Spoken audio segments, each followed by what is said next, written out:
अस्सलाम वालेकुम। I welcome you to my channel all about pharmacy. और आज हम डिस्कस करेंगे फार्मास्यूटिक्स का लेक्चर नंबर 2। लास्ट टाइम थोड़ा इंट्रोडक्टरी सा लेक्चर था, तो आज जो है हम एक डोजेज फॉर्म डिस्कस करेंगे। ये डोजेज फॉर्म की टाइप्स डिस्कस करेंगे, ठीक है। और उसके बाद जो है वो हम डोजेज फॉर्म जो है वन बाय वन हर डोजेज फॉर्म डिस्कस करेंगे। So let's start the lecture. तो आज हम डिस्कस करेंगे कंटेंट्स में है classification of dosage forms on the basis of physical form की बेस पे, रूट ऑफ एडमिनिस्ट्रेशन की बेस पे, और जो डोजेज फॉर्म हम डिटेल में डिस्कस करेंगे वो है पेरेंटेरल्स, ठीक है। एंड जनरल रिक्वायरमेंट इनकी डिस्कस करेंगे, routes of administration and official types of injections. So let's start. पहले देख लेते हैं क्लासिफिकेशन हम डोजेज फॉर्म्स की देखेंगे on the basis of physical form. तो एक हमारे पास होती है सॉलिड डोजेज फॉर्म्स, जिसके अंदर हमारे पास आ जाती हैं टैबलेट्स, कैप्सूल्स, ठीक है। टैबलेट्स आ जाती हैं, कैप्सूल्स आ जाती हैं, फिल्म कोटेड, टेराकोटेड, सब टैबलेट्स हमारे पास आ जाती हैं। नेक्स्ट हमारे पास आ जाती है सेमी सॉलिड, ठीक है। जो सेमी सॉलिड इसमें ऑइंटमेंट्स, क्रीम्स हमारे पास आ जाती हैं, ठीक है। लिनामेंट्स वगैरह ये आ जाते हैं, जेल्स, ये सब हमारे पास आ जाती हैं। और इसके बाद हमारे लिक्विड डोजेज फॉर्म, इसमें syrup, elixirs, oral colonic lavage solutions, ठीक है। तो ये हमारे पास आ जाते हैं लिक्विड डोजेज फॉर्म्स में। फिर आ जाते हैं हमारे पास गैशियस, इसमें हमारे पास आ जाते हैं एरोसोल्स वगैरह जो होते हैं ना, एरोसोल्स, इनहेलर्स, ये हमारे पास गैशियस डोजेज फॉर्म में आ जाते हैं। सो नेक्स्ट इज दैट कि रूट ऑफ एडमिनिस्ट्रेशन की बेस पे डोजेज फॉर्म की क्या क्लासिफिकेशन है। तो ओरल डोजेज फॉर्म्स हमारे पास होती हैं लाइक जो हम टैबलेट्स और कैप्सूल्स वगैरह लेते हैं, ठीक है। लॉजेंजेस हैं, ये सब कुछ, ये सब टैबलेट्स हम जो लेते हैं। और मतलब माउथ से हम ये लेते हैं, सिरप और एग्जर्स भी हम माउथ से लेते हैं, ठीक है। और इसके अलावा और कौन सी डोजेज, सिरप्स हो गए, एग्जर्स हो गए, ये हम जो है बाय माउथ लेते हैं, ठीक है, ठीक है। और अगर कोई जैसे ये हमारे पास पाउडर ड्रग्स वगैरह होती हैं, ठीक है, जो मतलब हम यूज़ करते हैं, ठीक है। तो ये हम यूज़ करते हैं ओरली, ठीक है। उसके बाद आ जाती है हमारे पास रेक्टल डोजेज फॉर्म, ये स्पॉजिटरीज वगैरह, एनिमास, ये जो होती हैं रेक्टल डोजेज फॉर्म्स है। टॉपिकल में हमारे पास क्रीम्स आ जाती हैं, लोशंस आ जाते हैं, ऑइंटमेंट्स आ जाती हैं, जेल्स आ जाती हैं, ठीक है, लिनामेंट्स वगैरह आ जाते हैं, ठीक है, ये आ जाते हैं। उसके बाद हमारे पेरेंट्रल डोजेज फॉर्म्स, जो कि हम इस लेक्चर में डिटेल में डिस्कस भी करेंगे। तो इसमें आ जाती है हमारे पास इंजेक्शंस वगैरह आ जाते हैं हमारे पास, ठीक है। मतलब इंजेक्शन से हमारे पास आईवी है, इंट्रामस्कुलर है, ठीक है। तो ये सारे हमारे पास टीपीएन सोल्यूशंस वगैरह जो होती हैं, जो हम हॉस्पिटल में एडमिनिस्ट्रेट करते हैं, तो ये सारी पेरेंटरल डोजेज फॉर्म्स होती हैं। नेक्स्ट आ जाती है इनहेलेशनल डोजेज फॉर्म्स। तो इनहेलेशनल वही जो हम इनहेलर्स और एरोसोल्स वगैरह लेते हैं, ठीक है, इनहेलेशनल है। फिर आ जाती है ऑफ्थेल्मिक डोजेज फॉर्म्स। सो ऑफ्थेल्मिक डोजेज फॉर्म्स है जो हम आईज में इंस्टिल करते हैं, ठीक है। तो आईज से जितनी मैंने आई ड्रॉप्स हो गए, तो ये हम आईज में इंस्टिल करते हैं, तो ये ऑफ्थेल्मिक डोजेज फॉर्म्स, ठीक है। ऑटिक डोजेज फॉर्म्स वो होती हैं जो ईयर वगैरह के लिए, ईयर इन्फेक्शन वगैरह के लिए हम यूज़ करते हैं, वो ईयर ड्रॉप्स की फॉर्म में होती हैं, ठीक है। तो ये हो जाती है हमारे पास, ये डोजेज फॉर्म है जो कि हम रूट ऑफ एडमिनिस्ट्रेशन की बेस पे जो है इनको क्लासीफाई किया गया। सो जो आज हम डिटेल में डिस्कस करेंगे वो है पेरेंटरल्स के बारे में, ठीक है। तो पैरा का मतलब होता है आउटसाइड, ठीक है। बेसिकली ये हमारे पास इंजेक्टेबल्स आ जाते हैं, इसको हम अगर दूसरा नाम इसको हम इंजेक्टेबल्स का भी दे सकते हैं। बेसिकली ये है कि पैरा का मतलब होता है आउटसाइड एंड एंट्रॉन का मतलब है इंटेस्टाइन, ठीक है। सो आउटसाइड द इंटेस्टाइन, ठीक है। मतलब जो इंजेक्शंस होते हैं वो डायरेक्टली हमारी ब्लड स्ट्रीम में जाते हैं, ठीक है, हमारे सिस्टमिक सर्कुलेशन में जाते हैं, उनका ये मेटाबॉलिज्म नहीं होता कोई, ठीक है, वो आपकी डायरेक्टली ब्लड स्ट्रीम में जा रहे होते हैं, ठीक है। तो ये है कि ये जो हमारे पास ये है ना पायरोजेंस। उसके बाद हम डिस्कस कर लेते हैं, एक टर्म आती है यूज़, बहुत ज़्यादा फ्रिक्वेंटली यूज़ करते हैं पेरेंटल्स में होगी, सो इसको पहले डिस्कस कर लेते हैं। वो ये है कि पायरोजेंस और एंडोटॉक्सिन। सो बेसिकली पायरोजेंस और एंटीटॉक्सिन्स क्या होते हैं कि these are the organic metabolic products जो हम ग्राम नेगेटिव बैक्टीरिया से लेते हैं, ठीक है, जिनकी वजह से पायरोजेंस हम कहते हैं एंटीबायोटिक ड्रग्स ले रहे हैं, फीवर के लिए लेते हैं, तो पायरोजेंस जो होते हैं वो क्या करते हैं, फीवर कॉज करते हैं एंड हाइपरटेंशन इन पेशेंट्स, अगर ये आपके आईवी इंजेक्शन के अंदर एक्सेसिव अमाउंट के अंदर हो, ठीक है। तो अगर ये बहुत ज़्यादा एक्सेसिव अमाउंट के अंदर, मतलब एक लिमिटेड अमाउंट से अगर ज़्यादा है ये एंडोटॉक्सिन्स, तो ये जो है वो आपके लिए हार्मफुल होंगे, फीवर कॉज करेंगे, हाइपरटेंशन कॉज करेंगे पेशेंट्स में, ठीक है। सो दूसरा ये है कि अब ये हमें डोजेज फॉर्म क्यों रिक्वायर चाहिए, क्योंकि बेसिकली कभी कभी ऐसा होता है कि इमरजेंसी स्टेट में सबसे ज़्यादा हमें रैपिड ड्रग एक्शन चाहिए होता है, ठीक है, फॉर पेशेंट लाइफ सेविंग, ठीक है। किसी भी सर्जिकल प्रोसीजर्स में हम आईवी सॉल्यूशंस वगैरह, आईवी इंजेक्शंस वगैरह देते हैं, ठीक है। आईएम होते हैं डिफरेंट मतलब रूट्स हैं ड्रग इंजेक्शंस एडमिनिस्टर करने के लिए, ठीक है। तो कभी है कि पेशेंट अनकॉन्शियस है, नॉन कोऑपरेटिव है, और आप उसको ओरल डोजेज फॉर्म नहीं दे सकते, ठीक है। तो and he is not, and third thing ये भी हो सकती है कि he is not responding to the oral drugs, ठीक है। अगर आप ओरली उसको कोई ड्रग दे रहे हैं तो उसका कोई एक्शन नहीं हो रहा, तो उसमें जो हम डोजेज फॉर्म्स लेकर करते हैं वो होती है पेरेंटैरल्स, ठीक है। और सबसे बड़ी बात ये कि इनका जो है वो डायरेक्ट मतलब एक तो ये कि डायरेक्टली सिस्टम में सर्कुलेशन में चली जाती हैं और इनका rapid drug action. So next आ जाते हैं कि रिक्वायरमेंट्स कुछ ये जो हमारे पास ये जो पेरेंटैरल्स हैं, इंजेक्शन हैं, इनकी स्पेसिफिक रिक्वायरमेंट्स में तो ये है कि इनको ड्रग को स्टेबल होना चाहिए, ठीक है, क्योंकि जाहिर बात है ये आपके पास एम्प्यूल्स फॉर्म में होती हैं, ठीक है। तो आप उसको इंजेक्शन में फिल करके, सिरिंज में फिल करके जो है पेशेंट को एडमिनिस्टर करते हैं, ठीक है, या ड्रिप्स की फॉर्म में हम दे रहे होते हैं पेशेंट को, ठीक है। तो इस तरह से स्टेरिलिटी, स्टीराइल होने चाहिए, मस्ट भी पायरोजन फ्री, ठीक है, कुछ भी इनके अंदर कोई भी जो है वो मतलब बैक्टीरिया, पायरोजन्स वगैरह नहीं होने चाहिए, ठीक है जी। स्टीराइल होना चाहिए, मतलब स्टेरिलाइजेशन के भी डिफरेंट मेथड्स हैं, वो भी डिस्कस करेंगे। नेक्स्ट है कि प्योर होनी चाहिए, प्योर एंड क्लियर, ठीक है, मतलब प्योर होनी चाहिए, इसमें कोई फॉरेन पार्टिकल नहीं होना चाहिए, ठीक है। उसके बाद यह है कि free from pyrogens, pyrogens free होना चाहिए, फ्री फ्रॉम फॉरेन पार्टिकल्स, किसी भी फॉरेन पार्टिकल से पार्टिकल इसके अंदर नहीं होना चाहिए, क्लैरिटी होनी चाहिए, ठीक है, ड्रग क्लियर होनी चाहिए, ये ना कि पार्टिकल्स हो उसके अंदर, ठीक है, वो तो इट मस्ट बी क्लियर।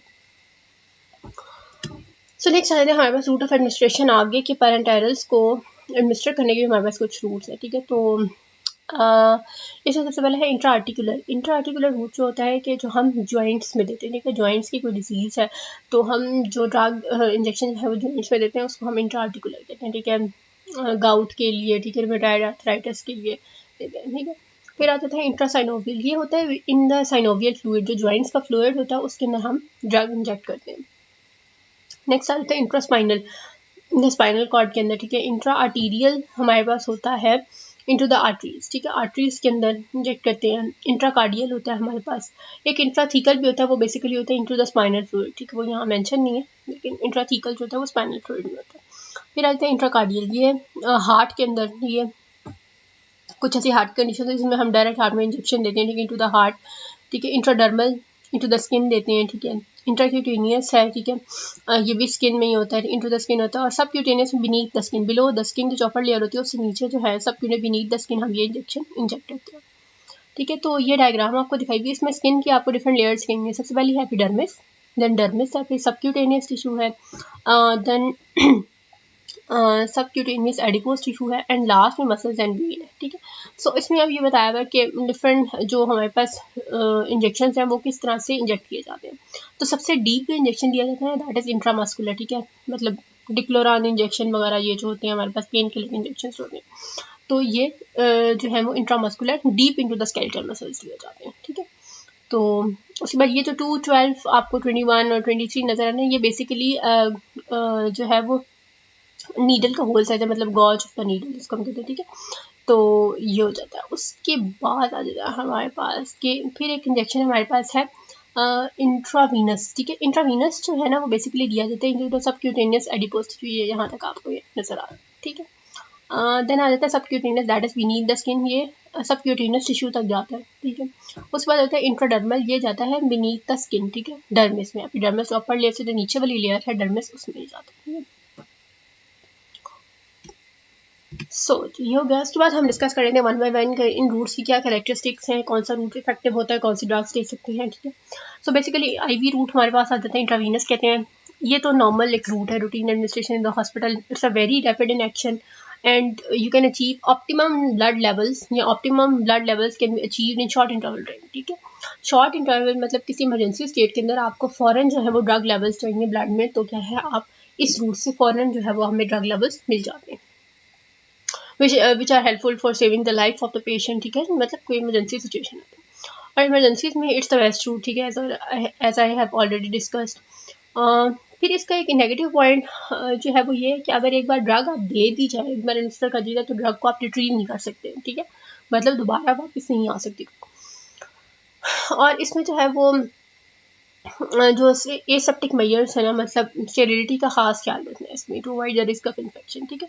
तो जो भी किसी भी पॉइंट ऑफ एंट्रेंस है जहाँ पर भी आपने ड्रग इंजेक्ट करनी है पेशेंट को, वो उस जगह को सबसे पहले आपने जो है वो डिसइंफेक्ट करना है with help of the alcohol swab, ठीक है जी।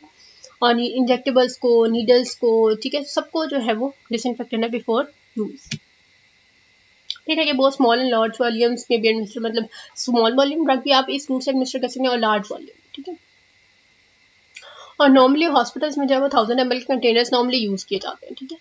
उसके बाद आते हैं आईवी इन्फ्यूजन। अगर इन्फ्यूजन देनी है तो नीडल को जो है वो पेशेंट के हम फोर आर्म या लेग में प्लेस कर देते हैं ताकि वो स्लिप ना हो ड्यूरिंग इन्फ्यूजन, ठीक है, प्रोमिनेंट वेन वगैरह में हम।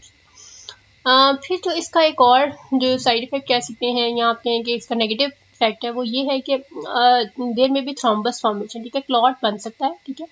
तो और ऐसी जो भी सिचुएशन है वो पेशेंट के लिए क्रिटिकल हो सकती है। सो थ्रोम्बस जो होता है कि basically it's like a clot, मतलब एक लोकलाइज्ड क्लॉट, लेकिन अगर जो है ब्लड स्ट्रीम उसको साथ ले जाए तो हमारे पास एम्बोलस बन जाता है, जो कि फिर क्या होता है कि वो हमारी ब्लड वेसल्स में चला जाता है और वहाँ पर कोई एक्लूजन या ब्लॉकेज कॉज कर सकता है जो कि पेशेंट के लिए क्रिटिकल हो सकती है, ठीक है। उसके बाद ये है कि जो आईवी रूट है इसको हम ब्लड ट्रांसफ्यूजन्स के लिए भी यूज़ करते हैं, ठीक है। और ये बहुत सारे ब्लड को, अगर आपने पेशेंट का कोई ब्लड लेना है, सैम्पलिंग लाइक ब्लड सीपी करना है कोई टेस्ट वगैरह के लिए, तो डायग्नोस्टिक टेस्ट वगैरह के लिए या डोनेशन के लिए, ब्लड डोनेशन के लिए हम ये रूट इफेक्टिवली यूज़ कर सकते हैं। So next is the intramuscular route. तो बेसिकली ये जो इंट्रामस्कुलर रूट है ना, ये इसका एक्शन इतना रैपिड नहीं होता, लेकिन ये लॉन्ग लास्टिंग इफेक्ट होता है इसके, ठीक है। और इससे ऑयली प्रिपरेशन होती हैं, सस्पेंशंस, एक्वस प्रिपरेशन जो है वो हम इस रूट से ज़्यादा एडमिनिस्टर करते हैं। और एब्जॉर्प्शन जो है वो इस ड्रग की वेरी करती है depending on the type of preparation, ठीक है। क्योंकि ड्रग ऑयली है, एक्वस है, सस्पेंशन फॉर्म में, तो ये जो है वो ड्रग की प्रिपरेशन पर डिपेंड करता है। और ये ज़्यादातर deep into the skeletal muscle, जो हमारे डीप टिश्यूज़ के अंदर होते हैं ना, ये उसमें जो है वो इंट्रामस्कुलर इंजेक्शन जो है वो इंजेक्ट किया जाता है। और समटाइम्स इसकी पेन भी होती है, ठीक है। तो दैट डिपेंड्स, ठीक है। तो इसके बाद क्या है कि अडल्ट में, अब इसमें जो पॉइंट ऑफ प्लेसमेंट है कि कहाँ ये ड्रग हम देते हैं। तो अडल्ट्स के अंदर एक मसल होता है gluteus maximum, that is basically one of the largest muscles of our body, ठीक है। तो ये एक्सटेंसर मसल्स ऑफ हिप होते हैं जिसके अंदर हम gluteus maximus is basically the extensor muscles of the hip where we administer this the IM injection. So ये साइट मोस्ट फ्रीक्वेंटली यूज़ की जाती है, ठीक है। इन्फेंट्स में ये जो साइट है वो हम इसलिए नहीं यूज़ करते क्योंकि जो इन्फेंट्स होते हैं उनके अंदर ये एरिया इतना ज़्यादा वेल डेवलप नहीं होता, मतलब उसमें मसल मैस नहीं होता, उसमें ज़्यादातर फैट्स होते हैं, ठीक है। तो हम इसलिए कि इन्फेंट्स वगैरह में ये जो साइट है वो यूज़ नहीं करते। तो इन्फेंट्स और किड्स के अंदर हम साइट यूज़ करते हैं, that is the deltoid muscle of the upper arm. जो हमारा अपर आर्म होता है उस पर थोड़ा मसल मैस होता है, बिल्कुल शोल्डर से नीचे जो है हमारे पास वो डेल्टॉइड मसल्स होती हैं, ठीक है। यहाँ हम mid lateral muscles of thigh जो है वो चिल्ड्रन में प्रेफर करते हैं, ठीक है। तो और इसमें जो एक इम्पॉर्टेंट पॉइंट है जो हमें we should keep in mind वो ये है कि जो भी आप पॉइंट सिलेक्ट करें आईएम इंजेक्शन के लिए, that must be away from the जो नर्व्स होती हैं, मेजर नर्व्स होती हैं, उनसे दूर होना चाहिए। लाइक अगर डेल्टॉइड में इंजेक्ट कर रहे हैं तो रेडियल नर्व, ठीक है, उससे जो है वो ये साइट ऑफ इंजेक्शन दूर होनी चाहिए। और अगर ग्लूटियस मैक्सिमस जो है वो सिलेक्ट कर रहे हैं तो उसके अंदर ये शियाटिक नर्व से जो है वो अवे होनी चाहिए साइट, ठीक है। क्योंकि अक्सर ये होता है कि उस पॉइंट पे जहाँ पर ये आईएम इंजेक्शन वगैरह दिए जाते हैं तो वहाँ पर जो है वो एब्सेसेस हो जाती हैं, ठीक है, पस फॉर्मेशन हो जाती है, कभी स्किन स्कारिंग हो जाती है, तो इसके लिए या ब्लड क्लॉट्स बन जाते हैं, ठीक है। तो इससे हमें उसके जो है वो उसकी हमें थोड़ी सी प्रिकॉशनरी मेजर्स लेनी चाहिए। फिर ये है कि मैक्सिमम वॉल्यूम हम ग्लूटियस मसल में 5 ml इंजेक्ट कर सकते हैं और डेल्टॉइड के अंदर 2 ml, ठीक है। फिर ये है कि इसमें हम एक टेक्निक यूज़ करते हैं इंट्रामस्कुलर में, that is the Z track technique. उसमें ये होता है कि हम which just only stain the upper tissues in the iron dextran injection. जो आयरन का इंजेक्शन होता है, ठीक है, आयरन डेक्स्ट्रॉन इंजेक्शन है वो हम जी ट्रैक टेक्निक के थ्रू इंजेक्ट करते हैं। इसमें ये होता है, ठीक है, जो सिर्फ अपर टिश्यूज़ को ही, मतलब अपर टिश्यूज़ में इसका इफेक्ट होता है, ठीक है। फिर in case of irritating injection में होता है डायज़ापम में, इसमें जो है हम इंजेक्शन को थोड़ा deep into the skeletal muscles या डीप मसल्स के अंदर इंजेक्ट करते हैं ताकि वहाँ पर ये इंजेक्शन या जो ड्रग है वो सील हो जाए, ताकि वो आपकी स्किन को जो है वो इरिटेट वगैरह ना करे, ठीक है। तो ये जी ट्रैक टेक्निक ये होती है, इसमें बेसिकली हम क्या करते हैं कि हम जब सेलेक्ट कर रहे होते हैं कोई भी पॉइंट, ठीक है, जहाँ पर जैसे हमें डेल्टॉइड में इंजेक्ट करना है तो हम उसमें एक पॉइंट सेलेक्ट कर लेते हैं और हम स्किन को अपने एक हाथ से जो है वो थोड़ा सा साइड पर प्रेस करते हैं, ठीक है, एक साइड पे कर देते हैं, ठीक है। तो फिर उसके बाद हम वो 90 डिग्री पे इंट्रामस्कुलर इंजेक्शन इंजेक्ट कर देते हैं और फिर उसको जो है वो सिरिंज से हम वो इंजेक्ट कर देते हैं and then we pull out the syringe, ठीक है। इन द सेम मैनर उसी सेम एंगल के ऊपर हम उसको सिरिंज को जो है वो पुल आउट कर लेते हैं। सो बेसिकली जी ट्रैक टेक्निक का फ़ायदा ये होता है, इससे क्या होता है कि हमारे पास जो ड्रग होती है ना वो सब क्यूटेनियस टिश्यू में नहीं जाती, बिकॉज हमने तो ड्रग इंजेक्ट करनी है into the deep into the tissues, ठीक है। तो इससे ये होता है कि जी ट्रैक टेक्निक यूज़ करने से ये होता है कि ड्रग जो है वो आपकी सब क्यूटेनियस टिश्यू में नहीं जाती, ठीक है। और इसमें इंजेक्शन जो होता है that is 2 to 3 inch deep injection होता है, ठीक है। और 20 to 22 गॉज नीडल यूज़ की जाती है। अब बेसिकली जो गॉज है ना that is basically the thickness of the needle ना, होल ऑफ द नीडल जो होता है। तो जितना ज़्यादा गॉज साइज ज़्यादा होता है उतनी ज़्यादा, इट मीन्स के स्मॉलर द होल, उतनी ज़्यादा नीडल की जो टिप है वो आपकी मतलब पतली है, ठीक है। होल इसका कम है, ठीक है। Next is the intradermal route. इसमें ये है कि drug is administered corium that is a muscular layer of the skin below the epidermis, ठीक है। बिलो द एपिडर्मिस मतलब इनटू द स्किन हम ड्रग इंजेक्ट करते हैं। और बहुत सारी इम्यूनाइजेशन के लिए, डिसेंसिटाइजेशन के लिए जो एजेंट्स हैं वो हम इस रूट से एडमिनिस्टर करते हैं। और इसका जो साइड ऑफ इंजेक्शन है that is anterior four arm, ठीक है। फोर आर्म में हम इंजेक्ट करते हैं। इसमें जो नीडल साइज यूज़ करते हैं दैट इज 23 to 26, ठीक है। आप जितना ज़्यादा गॉल से ज़्यादा उतना ज़्यादा, इट मीन्स नैरो, ठीक है। नैरो साइज से उतना ज़्यादा होल जो है उसका कम। सो इससे हम सिर्फ 0.1 ml तक की ड्रग एडमिनिस्टर कर सकते हैं। सो ये हो गए सारे रूट्स, ठीक है। हमने सारे रूट्स डिस्कस कर लिए। नेक्स्ट हम चलते हैं ऑफिशियल टाइप्स ऑफ इंजेक्शन। तो basically there are 5 types of official types of injection according to USP, ठीक है। यूनाइटेड स्टेट्स फार्माकोपिया के अकॉर्डिंग यहाँ पर हमारे पास 5 टाइप्स हैं इंजेक्शन की। पहली है हमारे पास इंजेक्शन, फिर है फॉर इंजेक्शन, फिर है इंजेक्टेबल इमल्शन। ये आपको एज सच याद करनी होती है and it's very important question जो अक्सर वाइवास वगैरह में पूछा जाता है। नेक्स्ट इंजेक्टेबल सस्पेंशन, और उसके बाद आती है इंजेक्टेबल फॉर इंजेक्टेबल सस्पेंशन, ठीक है। तो इसमें हम देख लेते हैं फॉर इंजेक्शन में सबसे पहले ये है कि simple liquid preparation that are only drug substances और सॉल्यूशंस, ठीक है। इंसुलिन का injection that is the pure form, ठीक है। इंजेक्शन के अंदर और कोई एडिटिव वगैरह नहीं होता, ठीक है। फॉर इंजेक्शन के अंदर ये होता है कि बेसिकली ये ड्राई सॉलिड्स होते हैं जिनमें हम सूटेबल वेहिकल्स ऐड करते हैं to the requirement of the injection, ठीक है। तो सेफ्रोजाइम फॉर इंजेक्शन, ठीक है। ड्राई पाउडर्स होते हैं, आप उसको रिकॉन्स्टिट्यूट करते हैं कोई भी सूटेबल वेहिकल लेकर, ठीक है। तो उसको फिर हम पेशेंट में इंजेक्ट करते हैं, दैट इज सेफ्रोजाइम इंजेक्शन। सेफ्रोजाइम ज़्यादातर स्पेलोस्पोरिन और डिफरेंट एब्डोमिनल इन्फेक्शंस वगैरह में हम इसको पेशेंट को देते हैं।